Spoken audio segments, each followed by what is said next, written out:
Alors, amis téléspectateurs, nous n'avons pas qu'une dame qui est fille de la lumière ce soir. Il y a aussi des garçons. Voilà, il y a Benjamin qu'on ne présente plus d'ailleurs. C'est un digne fils de la lumière aussi. Bonsoir Benjamin. Bonsoir Laetitia, bonsoir à tous les téléspectateurs de Carrefour. Merci de m'avoir invité. Alors, vous avez remarqué, tout près de Benjamin, il y a un nouveau visage. Mais c'est aussi un fils de la lumière. Même s'il est dans l'ombre, il reçoit la lumière. Et aujourd'hui, il est venu recevoir un peu plus et puis partager avec vous. Romel Chogwa, bonsoir. Bonsoir Laetitia et bonsoir chers téléspectateurs. Comment vous allez? Je vais bien, je vais bien. Est-ce que ça se passe bien je veux dire, l'enseignement que vous recevez, ça se passe bien? C'est vrai que c'est la première fois que... On pense être dans la bonne voie. D'accord. Ce soir, nous parlons d'initiation et nous osons croire que vous avez déjà eu la première étape. Vous êtes à la première marche quand même, déjà? Oui. D'accord. Alors, puisque nous parlons de l'initiation ce soir et puis les épreuves et puis les mystères qui vont avec, vous, amis téléspectateurs, vous avez l'opportunité de partager aussi avec nous. Donc, vous faites les 2 numéros de téléphone qui s'affichent au bas de votre écran et directement, vous serez connecté au plateau des Fils de la Lumière pour poser vos préoccupations ou encore si vous n'entendez, si vous avez des malentendus au sujet de l'initiation, de la spiritualité africaine même, pourquoi pas. Vous venez sur ce plateau et vous posez le problème. On a un maître quand même, donc le plateau est assez riche, le panel est au complet. Alors maître, on parle de mystère. L'initiation est bourrée de mystère, faut le dire. Mais qu'entend-on d'abord par mystère? Bien, merci Laetitia. Pour commencer à rentrer dans le vif du sujet, nous allons donner un petit aperçu en ce qui concerne le terme mystère. Eh bien, dans le sens purement spirituel ésotérique, le mystère est un ensemble d'éléments, de phénomènes qui sont non révélés au grand public, aux profanes. Vous vous rappelez que dans la Bible est écrit, on ne donne pas des perles au pourceau. Oui. C'est le Christ qui l'avait déclaré. Eh bien, c'est bien ce qu'il disait, parce qu'il parlait bien des mystères, justement des mystères de l'initiation. Eh bien, dans la continuité de l'explication du terme mystère, on retrouve également beaucoup de phénomènes humainement inexpliqués, humainement inexplicables. La raison et l'intelligence cartésienne ne peuvent pas donner des explications et des éléments de réponse assez vifs. Il faut donc parcourir les domaines de la sagesse mystico-spirituelle pour pouvoir apporter certains éléments de réponse qui concernent ce sujet qui est très très très intéressant pour tous ceux qui veulent, qui sont, je vais dire, dans l'évolution de l'âme. On a l'impression que c'est le maître qui est mystifié ici parce qu'on pense qu'il faut être mystérieux pour pouvoir donner les enseignants, pour pouvoir donner les enseignements, j'y arrive. Est-ce que les maîtres de la spiritualité africaine sont mystérieux? Toutes les initiations sont en principe mystérieuses. Toutes les initiations regorgent des éléments mystérieux. Parce que si dans une initiation n'a pas d'éléments mystérieux, cela signifie que c'est juste un enseignement un peu comme si on le transmettait d'un maître de l'école normale, de l'école primaire, à un élève. Vous voyez que quand on est assis dans un banc, d'ailleurs même il y a un terme qui revient, le cours d'initiation, dans le jargon scolaire, préscolaire. Donc alors quand on est à l'école et que le maître est en train de nous transmettre certains éléments, c'est parce qu'on ne les connaissait pas avant. Oui. Donc il nous met donc sur les pas de peut-être des lettres de l'alphabet français, la lecture, même la prononciation du vocabulaire et tout ce qui concerne les éléments qui sont tout autour. Mais dans le sens purement mystique, il faut, ou alors il y a d'une manière naturelle, c'est un mystère qui regorge, parce que ça n'appartient pas à tout le monde. Ça n'appartient pas à tout le monde, c'est pas tout le monde qui est appelé dans cette vie à être initié. C'est une grâce. Justement. Que beaucoup de gens qui sont sur ce chemin ont ramené dans leur enregistrement karmique. Et donc, il faut en profiter au maximum, excusez-moi, il faut en profiter au maximum pour développer autant de facultés qui puissent être développées. Alors, Romel, qui n'est pas, je veux dire, qui est débutant, Qu'est-ce qui vous a marqué pendant votre engagement sur les chemins de la spiritualité? Est-ce que vous avez trouvé quelque chose de mystérieux? Est-ce que quelque chose vous a parlé d'emprunter le chemin? Ou bien... Disons que c'est beaucoup plus de la simplicité Oui. dans tout ce qui est dit, donc qui m'a plus amené vers ce chemin, vers j'ai eu une enfance assez simple, calme. Oui. Oui, donc j'essayais de, quand je grandissais, j'ai grandi avec un peu de turbulence, c'est vrai, autour, mais je me sentais assez isolé des autres. Donc ça veut dire que je ne m'accommodais pas facilement avec les autres. Donc et en moi, ça développait une certaine curiosité. Donc savoir exactement... Ça ne faisait pas de vous en être à part? Oui, je n'ai pas 100 amis, hein. J'ai quelques-uns, donc je suis un peu différent des autres, un peu de carrière. Donc c'est ce fait qui vous a motivé? Me motive à pousser, en posant des questions, savoir le pourquoi des choses, m'a poussé à lever ce chemin. Puisque choisir son maître également est chose difficile, comment vous avez fait pour choisir le maître qui est le vôtre aujourd'hui? Ça se fait comme ça, c'est-à-dire que j'ai côtoyé beaucoup de personnes à qui je me demandais, mais après, vous arrivez comme ça, vous avez envie de suivre quelqu'un. Voilà, ça se fait tout naturellement. Les maîtres ont cette phrase à l'esprit, il dit souvent quoi, maître, quand l'élève est prêt? Le maître apparaît. Justement. Alors, vous également à la maison, vous pouvez participer à cette émission juste en faisant les 2 numéros de téléphone qui s'affichent, je vous l'ai dit, par appel ou par SMS, c'est faisable. Vous venez pour nous enseigner, pourquoi pas, ou encore prendre des enseignements, puisque nul n'a le monopole du savoir, et donc vous pouvez partager avec nous vos expériences. Benjamin, est-ce que les épreuves, quand vous avez commencé votre initiation, quand vous avez choisi d'emprunter le chemin, est-ce que vous avez rencontré certaines difficultés qui vous ont fait comprendre que ce n'est pas un chemin facile, c'est un chemin mystérieux, s'il faut le dire? Bien entendu, les difficultés, on en trouve toujours, et j'ai eu beaucoup de difficultés. J'ai eu beaucoup de difficultés personnellement, et ces difficultés allaient au niveau généralement de mon entourage proche, oui, aux amis. Bon, en fait, la véritable difficulté, c'est que vous devenez un incompris de la société, un fou de la société, parce que vous dites des choses et vous posez certaines questions vitales, certaines questions normales, mais lorsque vous dialoguez avec certaines personnes et que vous posez cette question, eux ils disent que vous êtes pratiquement un fou, ça veut dire qu'ils vous considèrent comme un fou. Et quand vous donnez votre raisonnement et votre approche, on considère que vous êtes hors sujet alors qu'il n'en est pas, alors qu'il n'en est rien. Donc les épreuves, j'en ai connu auprès de mes proches, et qui ne m'ont pas compris, et de ma famille aussi, certains membres de ma famille. Mais je rends grâce à Dieu parce que aujourd'hui, beaucoup me comprennent et beaucoup commencent à voir finalement que j'ai choisi le bon chemin.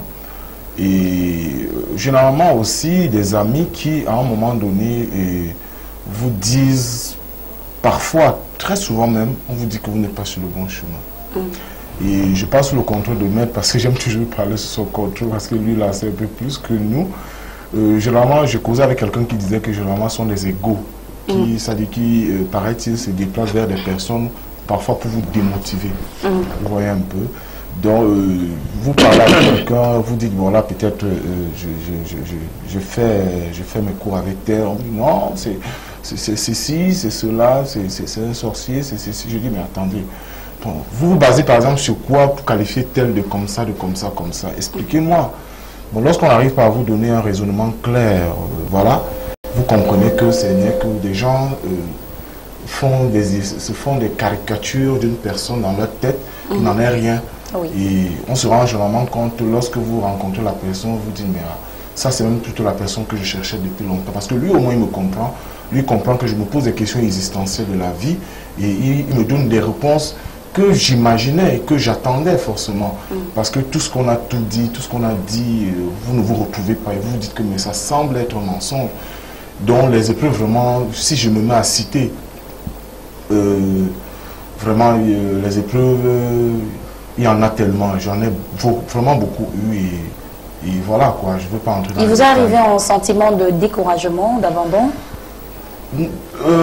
Non du tout. Pour dire sincèrement, Laetitia, découragement, non. J'ai un peu l'impression que c'était beaucoup plus au contraire. J'avais l'impression qu'à chaque fois qu'on me décourageait, ça vous donnait un peu beaucoup plus ça de tenue? Voilà, le mental. C'est-à-dire que j'avais un mental, vraiment si on me demande d'où ça venait, je ne pouvais pas savoir. Donc plus on me décourageait, plus je disais non. Je crois que c'est même ça, c'est ce qui est bien pour moi. Pourquoi on a me découragé? Donc, plus on me décourageait, plus les gens disaient n'importe quoi, plus je disais non. Je ne pense pas, je pense que c'est plutôt le chemin. Et sans oublier que ce que je vous ai dit, ce qui m'encourageait encore beaucoup plus, c'est des expériences personnelles. J'ai eu à le dire ici à l'une des émissions, des expériences personnelles. Je n'aime pas souvent raconter mes expériences, puisque le maître l'a dit, généralement c'est interne, c'est personnel. Oui. Mais j'ai fait des expériences personnelles qui m'ont présenté mon maître, ces expériences m'ont présenté mon maître, m'ont présenté mon chemin, et m'ont montré, en fait, je ne vais pas entrer dans les détails, mais m'ont montré effectivement que j'étais sur le bon chemin, que j'étais sur le chemin de la lumière. Donc, si peut-être si je n'avais pas tous ces clichés-là, peut-être je m'aurais peut-être découragé. Mais ces clichés-là m'ont donné vraiment un mental de fer, m'ont encouragé à me dire à chaque fois que j'étais sur le bon chemin. Donc, voilà. Alors, c'est même toutes ces épreuves-là qui fait l'aspect mystérieux. L'aspect mystérieux, j'y arrive de la chose. Quand on parle de spiritualité, on a l'impression que tous ceux qui participent sont mystérieux. Et c'est même de ça que nous parlons aujourd'hui pour pouvoir démystifier le problème de la spiritualité africaine. Alors, non, Godéry, pas Benjamin. Godéry, cette fois-ci, est-ce que les épreuves que vous avez rencontrées, quelles sont les techniques que vous avez utilisées pour pouvoir les surmonter quand on sait que, comme Benjamin par exemple, qui subit la pression de la famille, la pression des amis, comment vous avez fait pour pouvoir surmonter jusqu'à toujours être là avec nous? Je dirais, Laetitia, pour surmonter toutes ces épreuves, il faut d'abord avoir confiance en soi-même et apprendre à se maîtriser. Donc quand vous vous maîtrisez vos émotions. Et quand vous avez déjà pu tuer vos égos, oui, vous devenez confiant en vous-même. Et vous dites, j'ai choisi, je dois continuer. Quel que soit ce qu'on doit me dire, je sais que j'ai choisi parce que ce que j'applique comme enseignement reçu, je ressens en moi. Parce que certains disent, depuis que tu es là, qu'est-ce que tu as eu? Tu n'as rien. Tu fais rien, tu n'as rien. Dès qu'ils attendent des grosses maisons, des grosses voitures. Et moi, je leur dis la spiritualité. Quand on sait que d'autres enseignements nous offrent ça, est-ce que vous doit citer? Je dis, mais depuis que tu es là, tu vas à pied, tu n'as rien et tout. Je leur dis, ce que j'ai reçu, je ressens. Je ne peux pas vous expliquer. D'accord, donc la première étape, la première chose à faire, c'est d'abord tuer son ego. Oui. Voilà. Alors, maître, on parle des mystères aussi. À côté, il y a les mystères. À côté des épreuves, il y a les mystères. Mais il existe différents mystères, certainement. Lesquels, comment on peut les classer? Bon, tout dépend maintenant des écoles. Hein. Tout dépend des écoles et tout dépend aussi de la lignée spirituelle qu'on a choisie. Par exemple, dans la lignée kabbalistique, les mystères sont très très différents de la magie cérémonielle, qui sont encore différents de chez les yogis. Mais d'une manière conceptuelle, d'une manière générale, il y a souvent les mystères majeurs et les mystères mineurs qu'on rencontre dans le processus de toute initiation. Ça dépend, parce que même dans le plan traditionnel, purement, les mystères majeurs diffèrent à peu près des mystères mineurs. Le Christ lui-même, il en a reçu, hein, le Christ lui-même, il en a reçu, il est passé par là, et c'est-à-dire que les différents mystères de son initiation, il ne faut pas lire, bon, je vais peut-être blesser quelques personnes, mais il ne faut pas lire la Bible pour les voir, il faut aller faire d'autres enseignements beaucoup plus ésotériques, pas sectaires, mais ésotériques. Oui. Alors, les mystères majeurs et les mystères mineurs, vous avez dit, quelle différence? La seule différence se situe au niveau du taux vibratoire de l'initiation de l'initiateur qui est en train de procéder à l'enseignement, tout simplement. Et la différence également se situe au niveau du degré astral dans lequel on projette l'âme de l'individu. Vous savez que l'initiation, c'est un processus de l'évolution de la conscience. Alors, dans le processus de l'évolution de la conscience, si votre maître est peut-être à un degré, un exemple, je vais dire 3, bien évidemment, vous serez au niveau 2, ou alors vous allez dépasser son niveau. Mais l'ego de certaines personnes fait également que on n'arrive donc pas à montrer, vous voyez, à montrer d'autres choses beaucoup plus percutantes, beaucoup plus pertinentes à l'étudiant de façon qu'il puisse véritablement se déployer sur le plan mystique. Parce que certaines personnes, certains initiateurs qui ont encore cet ego-là démesuré, ne veulent pas que l'élève dépasse le maître. Pourtant, en réalité, c'est le but de l'initiation. Il faudrait que l'élève arrive à dépasser. Oui, voilà, c'est ça. Alors, Romain Chebois, est-ce qu'il vous arrive souvent, parce qu'il y a également cet aspect que le non-initié relève, est-ce qu'il vous arrive de ressentir que vous êtes toujours accompagné par votre maître et vous vous sentez protégé, ou alors est-ce qu'il vous semble que c'est du mystère? Je veux dire, parce que quand on pense que quand vous êtes sur le chemin, vous êtes toujours accompagné. Peut-être c'est vrai, peut-être pas, mais quand vous vous sentez, est-ce que partout où vous vous trouvez, vous vous sentez toujours protégé par votre maître? Est-ce que vous trouvez ça mystérieux? Est-ce que je me sens toujours protégé par mon maître partout où je vais? Non. Non, je pense que c'est d'abord un chemin personnel. Oui. Quand vous décidez de suivre cette voie, c'est d'abord personnel. Et vous recevez un certain nombre d'enseignements que vous pratiquez. Oui. Voilà. Et en fonction de votre évolution spirituelle, vous sentez un certain nombre de phénomènes. Alors, je suppose que Benjamin aussi vit des choses au quotidien. Est-ce que votre vie est toujours racontée, ou alors est-ce que tout ce que vous vivez, vous révélez à votre maître? En termes d'expérience, Oui. Normalement l'initié ou alors le disciple devrait raconter, partager ses expériences avec le maître, pour que le maître puisse l'édifier et lui dire ce qu'il arrive. Oui. Bon, mais dit, comme je rejoins ce que mon frère a dit tout à l'heure, dit que le maître vous protège, non, ça dit que c'est Dieu qui protège tout un chacun, et soit c'est chacun qui se protège par lui-même par rapport à certains travaux spirituels qu'il exerce. Bon, je vais vous dire, le jargon qu'on utilise au quartier, c'est que vous êtes hanté par votre maître. Non, écoutez, je ne passe pas. Le maître me dit quelque chose. Oui, c'est une question assez pertinente. Vous voyez, par exemple, en Inde, le maître, ou alors celui qui est communément appelé le gourou, c'est en fait une manifestation de la divinité sur la terre. Et pour ce faire, son aura, ce véhicule se dissipe même dans la vie de ses disciples, d'une manière automatique. Parce que avant de commencer l'initiation d'un aspirant spirituel, il y a un rituel de connexion astrale qui se fait d'âme à âme. Parce qu'il faut même d'abord vérifier si celui-là peut appartenir à notre lignée spirituelle. S'il ne peut pas appartenir à notre lignée spirituelle, c'est même pas la peine de commencer, parce que ce sera un échec total. Vous êtes trompé de maître, vous êtes trompé de disciple. Ça, c'est une première chose. Et puis maintenant, la deuxième chose est que tout maître qui vous initie porte automatiquement votre karma. Ça, c'est clair. C'est la raison pour laquelle il est très important pour un disciple de pouvoir vérifier ses actes, ses attitudes, ses comportements au quotidien. Alors, comment expliquez-vous que quelqu'un puisse porter votre karma et que cette personne ne soit pas en train de veiller sur vous? Votre maître veille sur vous nuit et jour. On dirait que le maître alors porte la casquette du Jésus christianiste. En réalité, ça fait mal, mais c'est ça. En fait, moi, j'en viens pour dire quoi? C'est que ceux qui nous on se comprend, maître. Nous, on se comprend. Mais ceux qui nous comprennent, voilà, ceux qui nous regardent de l'extérieur, voilà, de l'extérieur, ils vont se dire que nous sommes, c'est-à-dire que notre maître représente notre Dieu.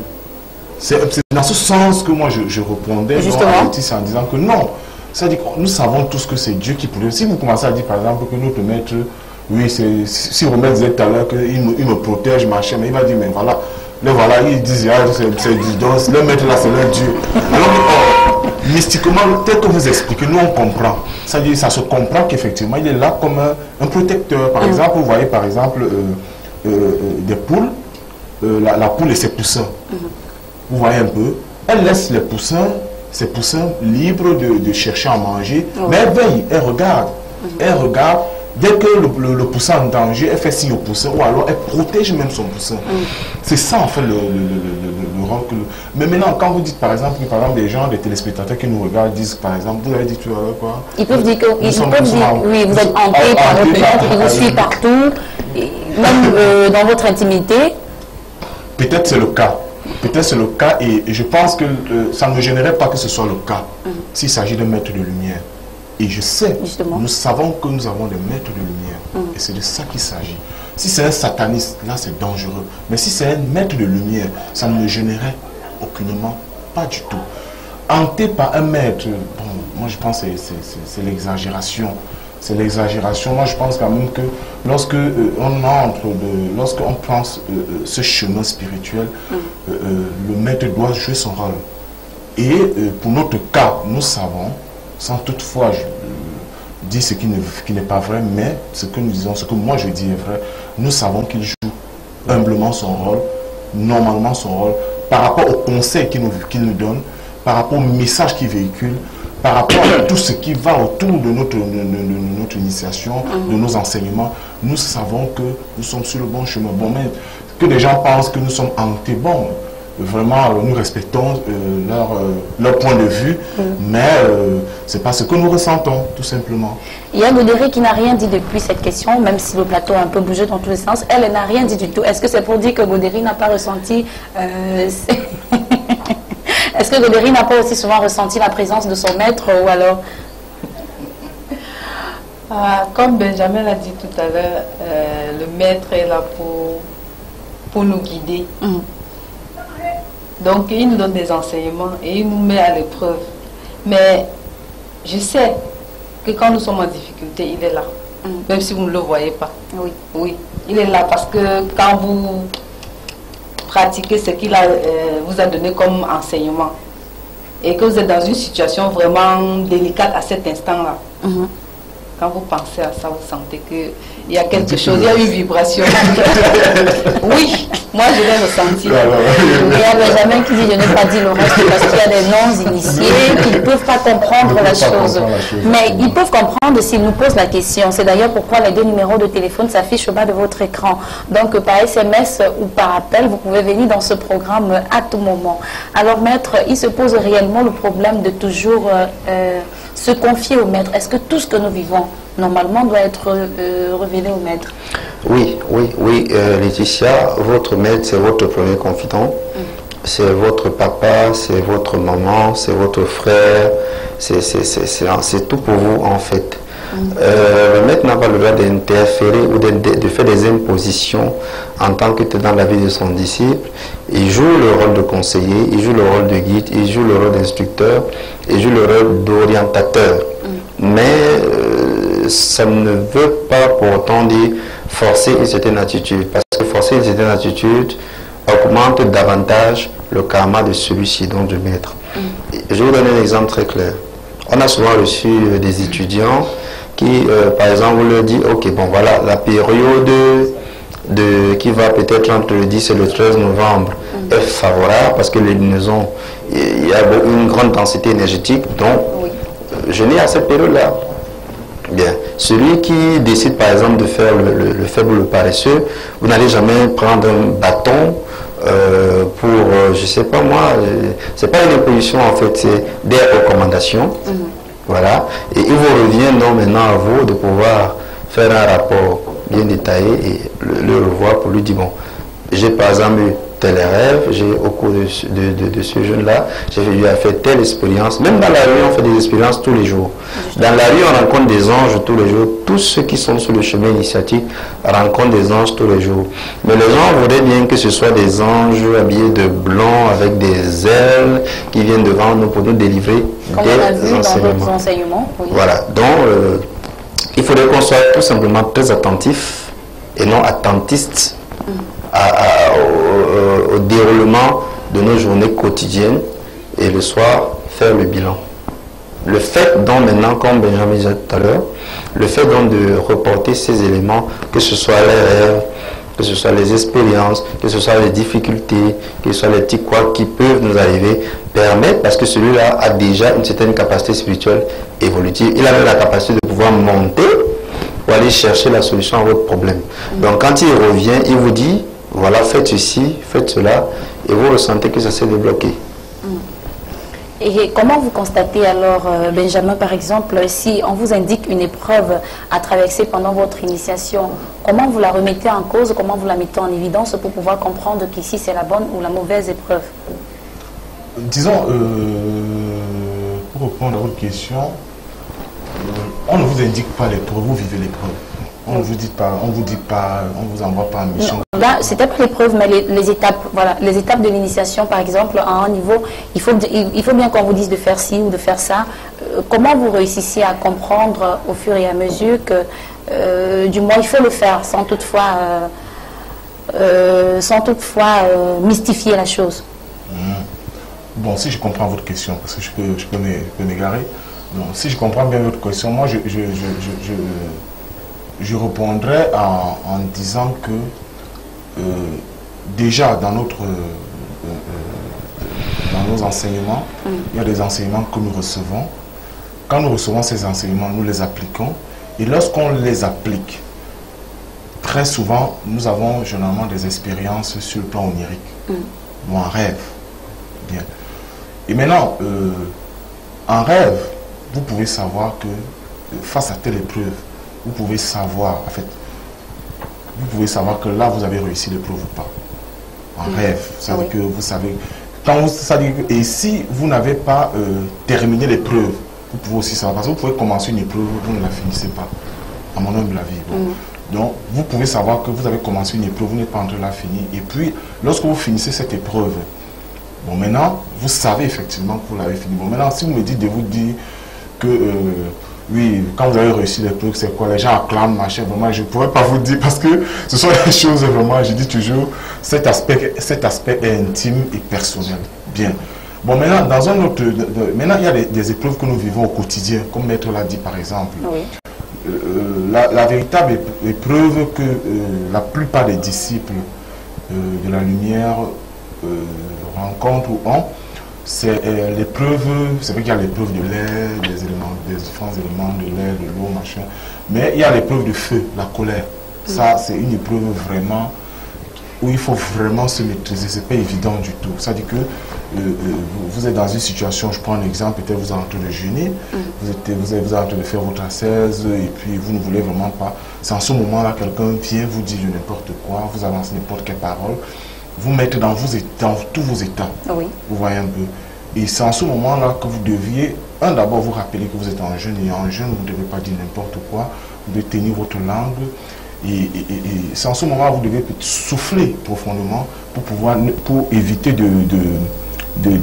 d'être colérique, c'est-à-dire de dire n'importe quoi à la personne.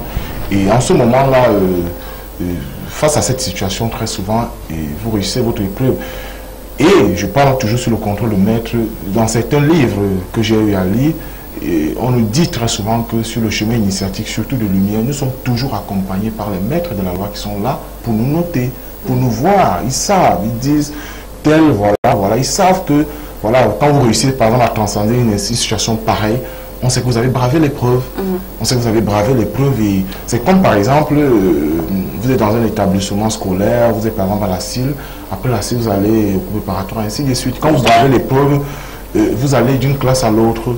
Et ça se voit même sur le plan psychologique, parce qu'à un moment donné, vous avez en même temps, je parle toujours sur le contrôle de maître, certaines, ils appellent souvent ça, certaines vertus spirituelles que vous avez, par exemple la clairaudience, l'intuition, qui commence à se développer.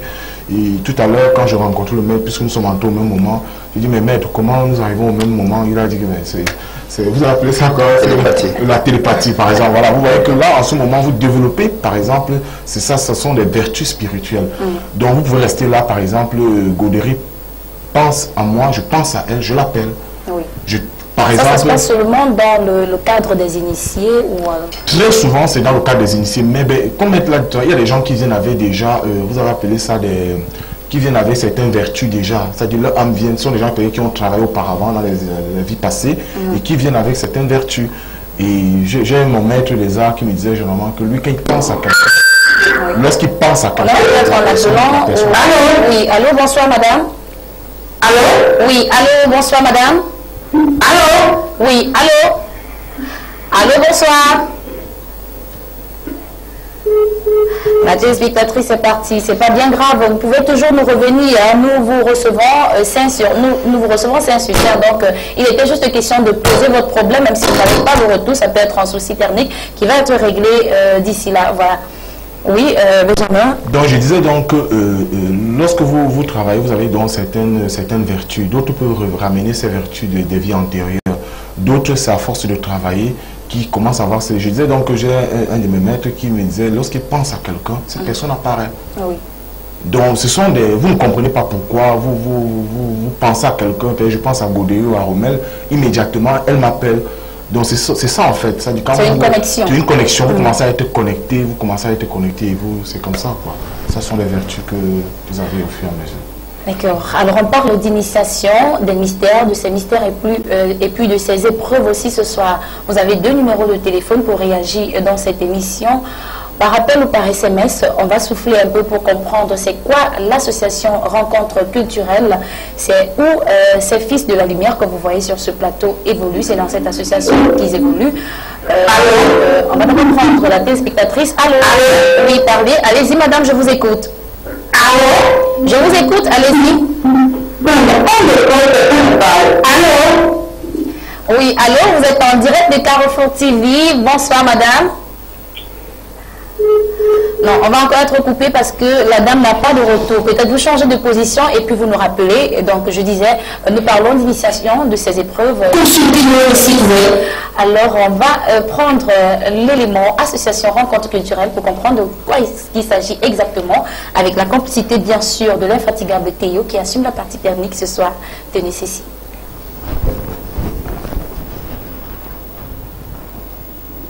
Au www.benoitbiton.com. Pour rendre réel son enseignement diffusé à travers les médias, le Bonbon Benoît Biton crée l'association Rencontre Culturelle Les Fils de la Lumière. La toute première école de mystère africaine déjà présente dans le continent depuis 5 ans. Des membres partout au Cameroun, au Congo, au Bénin, au Togo, mais aussi en Europe, aux États-Unis et au Canada. L'association Rencontre Culturelle Les Fils de la Lumière, l'école mystique et spirituelle du Bombok Benoît Biton, c'est la garantie d'une formation spirituelle de la tradition africaine, adaptée à la modernité et accessible à tous. L'association Rencontre Culturelle Les Fils de la Lumière, c'est pour promouvoir la culture africaine, avec un matériel technique à la pointe de la technologie, un centre spirituel, une régie des cours et une organisation savamment construite. L'association Rencontre Culturelle Les Fils de la Lumière, c'est l'alternative spirituelle que propose l'Ombombor Benoît Biton.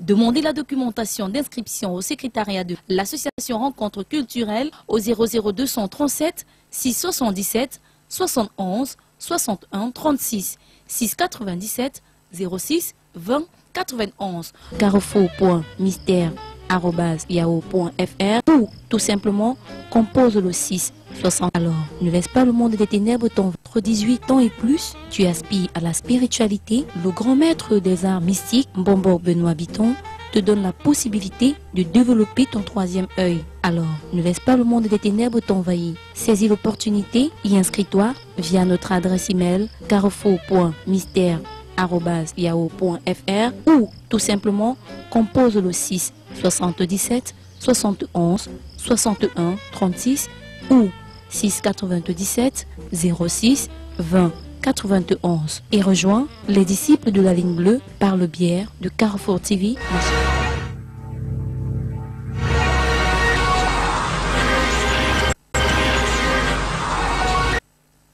Alors, de retour sur le plateau des Fils de la Lumière, vous faites bien de rester fidèle à ce programme. Hein. Nous parlons de l'initiation ce soir. Nous parlons des mystères, nous parlons de ces mystères, nous parlons de ces épreuves.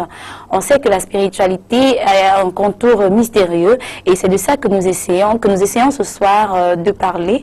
Voilà, avec vous également. Hein. Donc, vous pouvez à tout moment venir, comme la dame qui essaye de nous joindre en vent, donc changer de position peut-être, un souci de réseau. Et vous nous revenez par appel ou par SMS aussi, c'est faisable. Alors, maître, la spiritualité africaine hein, a-t-elle des secrets, puisqu'on parle d'elle? Oui, Laetitia, il faut déjà vous dire que la spiritualité africaine regorge de multiples secrets. Pour commencer, je vais essayer de donner un exemple très très flagrant. À l'époque de nos ancêtres, de nos aïeux, on utilisait le tam-tam comme le moyen de communication. C'était le moyen téléphonique le plus pointu qu'on utilisait. C'est-à-dire que quelqu'un qui est en train de jouer au tam-tam ici envoie un certain message à un autre individu qui était assez lointain. Vous voyez, il y avait la codification. Cette codification rentre dans le sens des mystères. Il fallait être un certain initié pour pouvoir décoder le message ou alors les éléments du message qui sont envoyés à chaque fois. Oui. L'homme blanc il pouvait faire 150 ans, il ne pouvait jamais savoir ce que c'est. Ils ont volé cette sagesse, ils ont transformé avec les téléphones, plus tard les téléphones cellulaires qu'on utilise aujourd'hui. Oui. Mais je vous dis que quelqu'un pouvait rester d'un village à un autre à une distance d'à peu près 3, 4, 5, 6, 7 km. Il y a une communication qui se faisait. Le deuxième mystère se trouve au niveau du feu et de l'arbre. Toutes les instructions, tous les contes, tous les éléments rituels se passaient toujours autour d'un arbre et un feu à côté. Bon, les gens pensaient que nos ancêtres étaient tellement idiots au point où ils ne mettaient pas en exergue les éléments de la nature. Or, c'est en réalité eux qui ont commencé à révéler les 4 éléments dans le processus et l'exécution de leur rituel. Par exemple, quand on est dans une forêt avec un arbre, c'est déjà l'élément terre. Quand on allume le feu, on est bien à l'élément feu. Bien. Maintenant, quand on met par exemple de l'eau pour laver les gens, ou alors pour l'aspersion, bien pour la consécration du lieu, dans le cercle où se passent tous ces rituels-là, on a l'eau. Et maintenant, l'air est manifesté par le véhicule du vent qui se passe et qui vivifie davantage ce feu. Donc ça veut dire en fait que tous ces éléments-là étaient codifiés depuis la nuit des temps et nous nous retrouvons en train plutôt d'aller maintenant copier ce que les autres ont pris chez nous pour aller moderniser. Ça, c'est ce qu'on appelle la médiocrité spirituelle. Il faudrait donc qu'on essaye de revenir à nos sources, à nos bases pour une évolution beaucoup plus positive et rapide. Oui, surtout que la spiritualité africaine a toutes ses richesses. Hein. Il faut le dire, pourquoi aller puiser à côté quand on sait que c'est même la spiritualité mère donc, qui fait développer les autres afin que nous allons copier. Alors, est-ce que la spiritualité Godéry, est-ce que la spiritualité d'initiation encore repose toujours sur des rites? Est-ce que au quotidien, lorsque vous suivez votre chemin, on vous impose des rites? Est-ce que tout autour de votre initiation, forcément, vous avez des rites? Non, pas tout le temps. Il n'y a pas que des rites. Les enseignements ne portent pas que sur des rites. Il y a des cours qu'on vous donne, vous allez juste pratiquer à la maison, simplement, tout naturellement comme ça. Et des rites, c'est par rapport à certains aspects ou certaines choses vraiment précises, bien précises. On ne fait pas le rite à tout hasard. D'accord. Mais seulement une petite anecdote, maître, parmi les panélistes, je ne vais pas citer le nom, il y a un jour qui nous a raconté sur ce plateau qu'il a fait l'épreuve d'aller jusqu'au Vouri. Voilà. Il est même dans le couloir de Carrefour TV. Il a fait l'épreuve d'aller jusqu'au Vouri pour rencontrer la Dame de l'eau. Mais est-ce que dans ce type d'épreuve, quel inconvénient, quel impact ça peut avoir sur l'initié? Bien, si l'initié n'est pas assez préparé, il ne faut pas se frotter à certaines entités de l'eau, parce qu'on risque bien évidemment la folie. Vous voyez, si vous frottez à des entités qui ont un taux vibratoire, un égrégore assez élevé, dont votre conscient ne peut pas supporter l'énergie, vous pouvez être foudroyé à l'instant. Sans rendez-vous, vous êtes tout simplement foudroyé à l'instant. Voilà donc pourquoi il est très intéressant d'avoir un aide pour pouvoir contenir tous ces éléments-là. Parce que je vais vous dire autre chose. Oui. Avant que vous ne soyez foudroyé, avant que vous ne soyez même frappé, ou que ce soit d'accident, que ce soit d'une attaque, un peu quand on va souvent au village, on dit oh, mousson, ceci, cela. Même de mort physique, il faudrait que la flèche transperce à votre maître. Oui, il faudrait que cette flèche-là puisse avoir transpercé votre maître et puis que vous soyez atteint. Et vous pouvez être atteint peut-être par votre propre faute. N'allez pas croire que oui, parce que vous avez un maître, alors vous êtes permis de tout faire, vous êtes permis de vous lever parce que vous avez fait un rituel qui vous a donné un peu d'énergie, donc vous sortez dans la rue, vous commencez à taper tout le monde, ou alors jeter des sorts à tout le monde. Non. Il faut tenir compte de beaucoup d'éléments naturels. Donc, aller à l'eau, contacter certaines entités sans une préparation bien précise, c'est très dangereux pour devenir fou. Justement, et Romain, c'est justement ce que je voulais relever avec les différents rites qu'on nous offre. Comment faire pour pouvoir justement faire le tri, parce que peut-être si on vous indique de faire de vous livrer à ce jeu, est-ce que vous ne pensez pas à un moment que c'est une étape de votre initiation? Qu'est-ce qui vous dit? Comment vous réussissez à pouvoir comprendre que non, c'est pas un acte favorable pour moi, pour mon initiation? Non, finalement, quand le maître donne les rites à pratiquer ou à pratiquer, quand on monte les étapes, il nous donne ce qu'il faut faire. Oui. Nous, on se cadre à respecter uniquement ce qu'il a dit. Et il diminue les dangers, dans les différents éléments élémentaires qu'on a travaillé au niveau écrit, on nous a donné les limites. On va faire, on va franchir. Dans ce cas, on commence cette limite-là. Est-ce qu'il ne vous arrive pas, Benjamin, de vouloir faire vos preuves, de vouloir vous lancer et puis faire vos recherches et vous livrer à des pratiques comme ça et pour pouvoir dire au maître, j'ai essayé et voilà, maître? Moi, j'ai appris une chose sur le chemin de la spiritualité, c'est que il faut respecter ce que le maître vous dit. Il ne faut jamais déborder. Jamais, jamais. Ça dit que c'est l'erreur fondamentale qu'un disciple doit faire vis-à-vis de son maître ou vis-à-vis de l'enseignement qu'il reçoit. Uniquement faire ce que le maître vous conseille de faire ou vous demande de faire. Parce qu'il sait quel est votre niveau de conscience. Il connaît quel est votre taux vibratoire. Il connaît quel est votre magnétisme. Il sait ce que vous pouvez faire, ce que vous ne pouvez pas faire. Mais maintenant, si par votre propre expérience, vous allez faire des choses qu'il ne faut pas faire, là, en ce moment, ça devient, et que ça devient fatal pour vous, vous n'allez qu'à vous en prendre à vous-même, tout simplement. Mais, généralement, nous, suivant les pas de notre maître, suivant les conseils de notre maître, nous ne faisons que ce qu'il nous demande. Les recherches qu'un disciple peut faire peuvent être basées uniquement sur la lecture. Sur la lecture théorique, c'est-à-dire que il parle peut-être, maître parle peut-être d'un bouquin, je veux dire d'un livre spirituel, il dit, vous pouvez lire tel livre. Donc je peux prendre, je lis, ça me permet de m'éveiller, ça me permet de comprendre certaines choses que je ne comprenais pas. Mais maintenant sur le plan pratique, ça devient très dangereux de faire ce que le maître ne nous a pas demandé de faire. Alors, Godéry, est-ce que les pouvoirs qu'on vous donne, vous pensez que vous les méritez toujours? Et aussi, comment vous les utilisez? Est-ce que lors de vos recherches, vous n'utilisez pas vos pouvoirs au-delà de ce qui est enseigné pour pouvoir aussi mener vos recherches? Est-ce que vous pensez d'abord que vous les méritez et ensuite, comment vous les utilisez pour ne pas... Je dis, le pouvoir, on ne prend pas un pouvoir pour vous donner.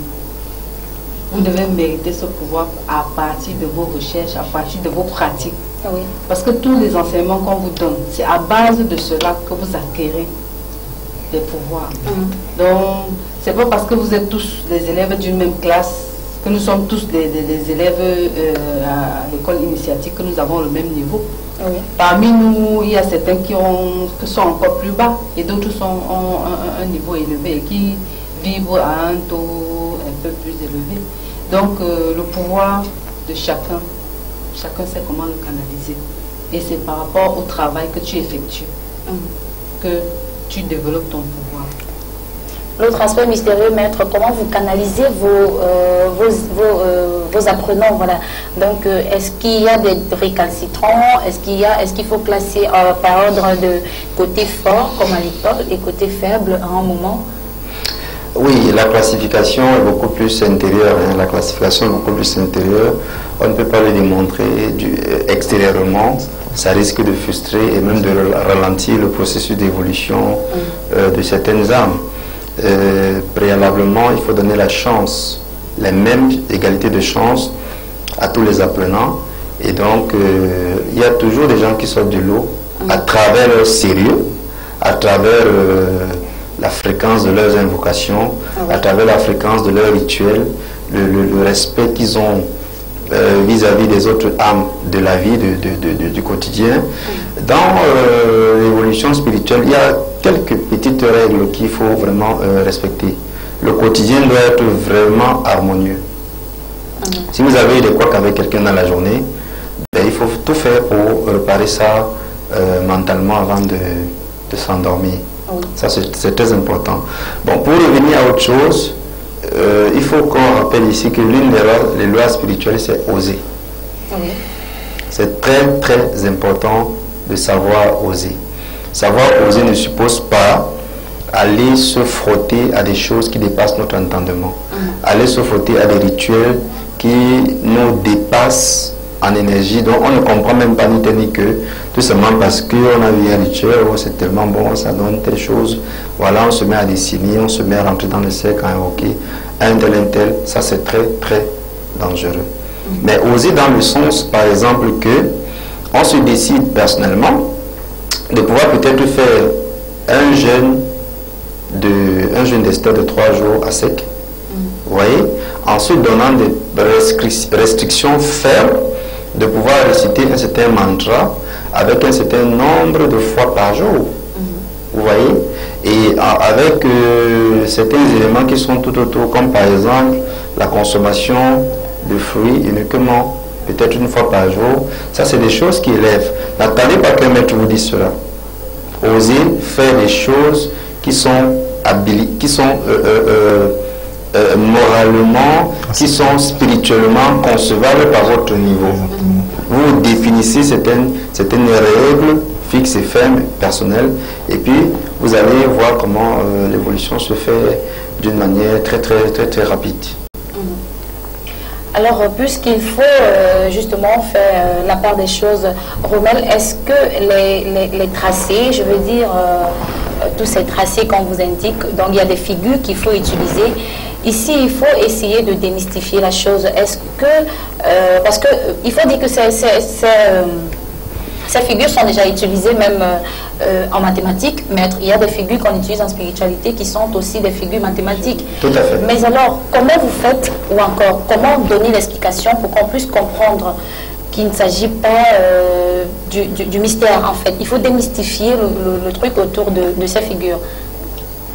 Comme le dit souvent le maître, la meilleure façon de se démystifier de ça, c'est de pratiquer tel qu'il l'enseigne.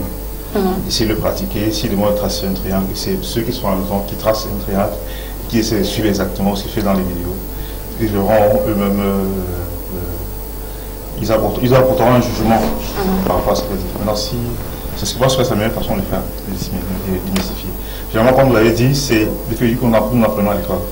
On apprend à tracer un triangle à l'école, on apprend à tracer un pentagramme à l'école, l'hexagramme, on apprend à tracer à l'école. Mais aujourd'hui, c'est quand même lamentable que quand on l'utilise en spiritualité, qui est notre richesse africaine, que d'aucuns pensent que c'est sorcier.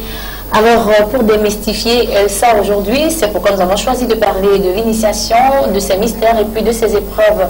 Vous, à la maison, certainement, vous vous posez des questions. Mais pourquoi ne pas sortir de vous un peu alors et puis faire les 2 numéros de téléphone qui s'affichent au bas de votre écran. Vous les composez par appel ou par SMS. Vous pouvez laisser un SMS et on va faire lecture tout à l'heure. On marque encore une légère pause pour comprendre l'association Rencontre Culturelle. C'est quoi? Pourquoi même faire partie de cette association? Et on vous retrouve.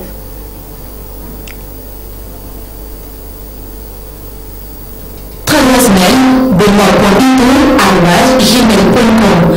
Consultez notre site web au www.benoîtbiton.com. Pour rendre réel son enseignement diffusé à travers les médias, le Bombor Benoît Biton crée l'association Rencontre Culturelle Les Fils de la Lumière. La toute première école de mystère africaine déjà présente dans le continent depuis 5 ans. Des membres partout au Cameroun, au Congo, au Bénin, au Togo, mais aussi en Europe, aux États-Unis et au Canada. L'association Rencontre Culturelle Les Fils de la Lumière, l'école mystique et spirituelle du Bombor Benoît Biton, c'est la garantie d'une formation spirituelle de la tradition africaine, adaptée à la modernité et accessible à tous. L'association Rencontre Culturelle Les Fils de la Lumière, c'est pour promouvoir la culture africaine, avec un matériel technique à la pointe de la technologie, un centre spirituel, une régie des cours et une organisation savamment construite. L'association Rencontre Culturelle Les Fils de la Lumière, c'est l'alternative spirituelle que propose le Bombor Benoît Biton. Demandez la documentation d'inscription au secrétariat de l'association Rencontre Culturelle au 00237 677 71 61 36 697 06 20 91. Notre adresse mail benoît.biton@gmail.com. Consultez notre site web au www. Alors vous également, vous pouvez faire partie de cette association, mais comment? Juste en composant le 677 71 61 36 et précédé du 697 06 20 91. Là, ce sont les numéros qui répondent à l'association Rencontre Culturelle, association Rencontre Culturelle.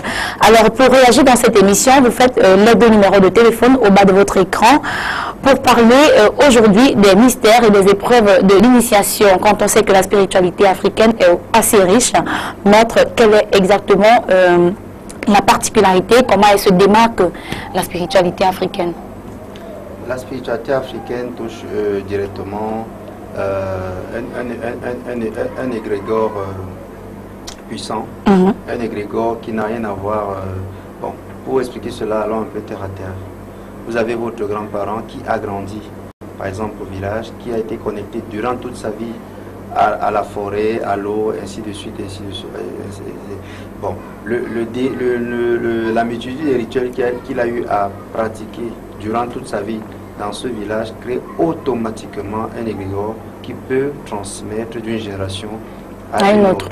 Alors, l'ensemble des individus qui sont dans le village et qui ont eu à aller dans le même axe que lui, crée en fait un comité métaphysique naturel dans ce village-là. Vous comprenez un peu? Oui. Donc, ça veut dire quoi? Ça veut dire à partir de ce moment-là que ce village-là est composé en fait d'une certaine marmite spirituelle naturelle.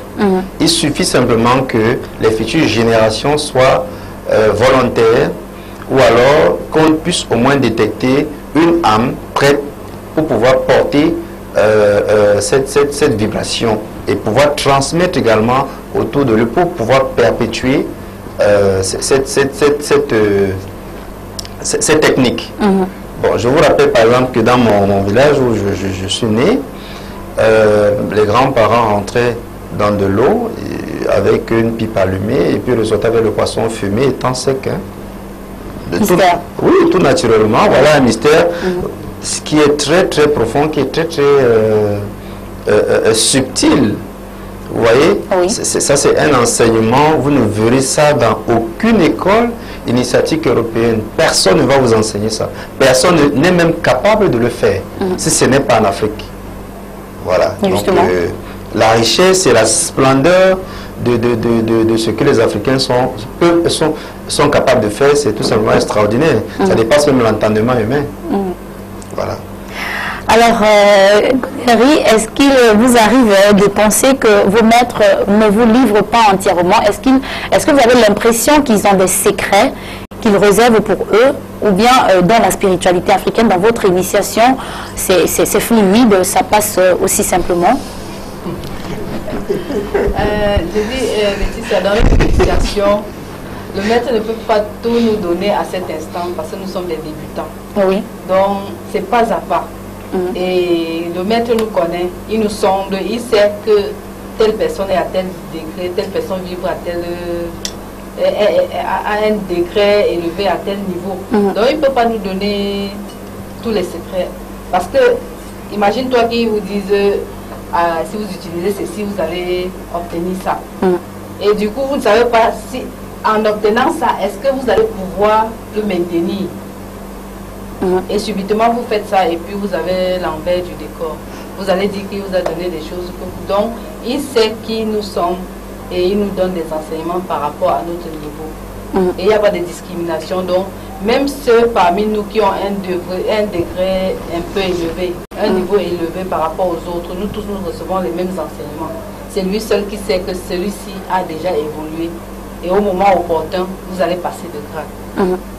Romain, est-ce que c'est pas un sentiment de garder le secret? Est-ce que c'est pas, est-ce que les maîtres n'ont pas cette attitude-là, le maître spirituel, est-ce qu'ils n'ont pas cette attitude à vouloir garder les secrets pour eux et nous livrer juste le premier niveau? Ça, c'est le maître qui devait répondre à cette question. Vous êtes élève, lui, il ne m'a pas dit. Non, je pense que c'est plus sur les protections. Et comme on a dit, tout dépend du taux vibratoire. Quand on manipule les énergies, il faut vibrer à un certain nombre de fréquences pour pouvoir cet certain nombre de connaissances. Donc je pense que c'est plus un problème de protection pour éviter, comme il a dit, de se faire fourrer par le manière. Alors la rédaction me fait savoir que j'ai déjà dépassé un peu, je vais presque dépasser le temps déjà, c'est vrai que la bonne chose ne dure jamais. On va juste conclure, on fait un tour de table avec Benjamin, on va commencer. Benjamin, qu'est-ce qui vous a marqué lors de votre engagement pour la spiritualité? Qu'est-ce qui vous a marqué? Qu'est-ce qui vous a... quelle a été la plus forte des épreuves? La plus forte des épreuves? Oui. Comme épreuve. Vous n'étiez pas prêt pour la question? Non, c'est que je cherche, il y a tellement de choses qui m'ont marqué. Et je cherche ce qui m'a, parce que vous avez demandé ce qui m'a le plus marqué. Oui, justement. Des choses qui m'ont marqué. Mais comme épreuve, c'est un autre voyage, comme épreuve sur le chemin initiatique. C'est notre voyage sur le Mont Cameroun, qui a été vraiment... ça a été une épreuve vraiment très difficile. Ça m'a beaucoup marqué parce que personne ce jour-là ne s'y attendait. Donc le maître nous a dit qu'on se déplacerait, voilà. On arrive ce jour-là rassemblés à Bouya et puis nous dit ok, mes chers élèves, c'est au Mont Cameroun que nous irons. Godéry m'a regardé, je l'ai regardé. Nous étions dépassés, mais nous étions déjà, que fallait-il faire? Il fallait nous faire dans l'ascension du Mont Cameroun et puis jusqu'à un certain niveau. Et nous sommes entrés. Ça, ça m'a beaucoup marqué et ça m'a permis ça m'a donné un mental aussi de faire qui m'a permis de m'affirmer sur le chemin que j'ai décidé d'emprunter ou sur le chemin qui m'a été révélé. Voilà. Romel, jusqu'ici, qu'est-ce qui vous motive de plus en plus à continuer sur le chemin de la spiritualité? Depuis le mois de janvier, depuis le mois de février, nous nous faisons accompagner par un certain nombre de malades. Donc ces malades, à chaque fois, quand on les revoit, ils se sentent... Ils ont trouvé guérison. Ils ont envie de venir, ils veulent nous suivre. Dans les vidéos, on dit qu'ils veulent être fils de la lumière ou fille de la lumière. Donc c'est ça qui encourage, c'est ça qui donne l'espoir. D'accord. Alors Godéry, adressez-vous à ceux qui traînent un peu les pas, ceux qui pensent que nous sommes tous sorciers sur ce plateau par exemple. Dites-leur qu'ils peuvent venir à nous et nous embrasser. Nous sommes tout ordinaires, nous sommes des hommes aux cheveux aussi. Vous qui nous regardez à cet instant et vous voulez rejoindre l'équipe des Fils de la Lumière, n'ayez pas peur. Il suffit seulement d'avoir confiance en vous. et de savoir ce que vous voulez faire. Les portes vous sont ouvertes. Mais sachez qu'on n'entre pas comme ça, il faut remplir certaines conditions parce qu'il y a des fiches à remplir. Rapprochez-vous de Carrefour TV. Toquer avec Ada. Et on vous ouvrira les portes. D'accord. Alors, maître, tout autour de l'initiation, aujourd'hui, nous avons parlé les mystères et les épreuves en conclusion. Qu'est-ce qu'on peut dire à nous qui sommes toujours avec vous également pour suivre vos enseignements? Oui, la peur est un élément de blocage mental, spirituel, qui freine beaucoup de personnes. Éliminer la peur, parce que la peur n'existe pas. C'est juste une apparence du mental. Je me rappelle quand je faisais mes premiers pas, on m'avait abandonné dans la forêt à 2 h du matin. Il fallait être très courageux pour pouvoir tenir jusqu'au matin et ressortir de là. Voilà, donc on m'avait dit à cette époque-là, la peur n'existe pas. Je me suis répété ça jusqu'à 6 h et je ne suis pas encore mort. Oui, vous êtes encore là. Donc c'est le même conseil parce que c'est quelque chose de très pertinent sur le chemin spirituel. Il faut complètement nettoyer son mental de la peur. Voilà, donc c'est le dernier conseil que je peux lancer à l'endroit de tous les chercheurs spirituels, de tous les fils de la lumière, de tous ceux qui sont sur le chemin, de tous les futurs initiés. Et puis, nous sommes le jour de Mercure, invoquer Michael. Voilà, alors avant de dormir, vous l'avez compris, vous invoquez l'ange Michael, n'est-ce pas maître, voilà, pour vous accompagner et surtout, n'oubliez jamais, quand l'élève est prêt, le maître apparaît. Alors, à nous revoir mercredi prochain, merci à vous d'être restés fidèles jusqu'à pouvoir éponger les 59 minutes, mais les programmes de Carrefour TV ne s'arrêtent pas là. Merci à vous également, spectateurs, parce que nous avons eu des spectateurs dans ce studio qui nous ont assistés pour la production de cette émission. Merci infiniment à l'infatigable Théo. Merci à vos caméramans aussi. D'ici à là, portez-vous bien et surtout, priez avant de dormir.